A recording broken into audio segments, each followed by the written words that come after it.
In a land like Somalia, where war and hunger dominate, even the unlikeliest places can make a home.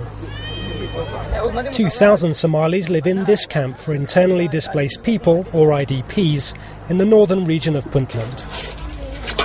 They fled from fighting in the south, but life here can be nearly as hard. Timan Bule arrived here 8 years ago after fleeing conflict in her hometown, 1,000 kilometers away. She says she's worried about her 6 children and her frail mother. We have nothing here, no medical care, little food, no toilet, she says. Until the war is over, I will not return home. The European Commission has a €35 million programme in Somalia this year.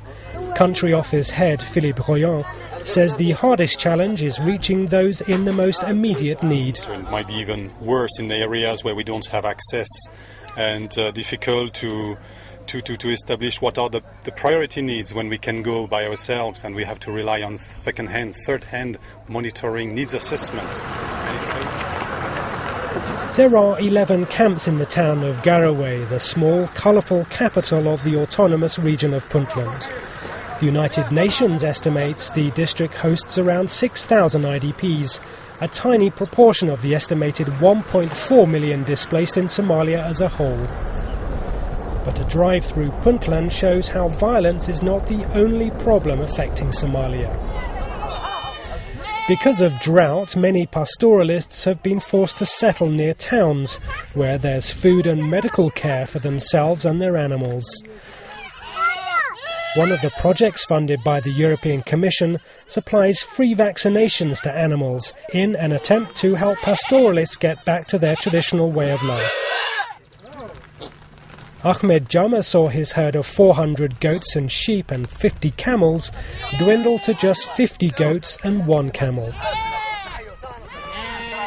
Without livestock, we cannot go back to the pastoralist life.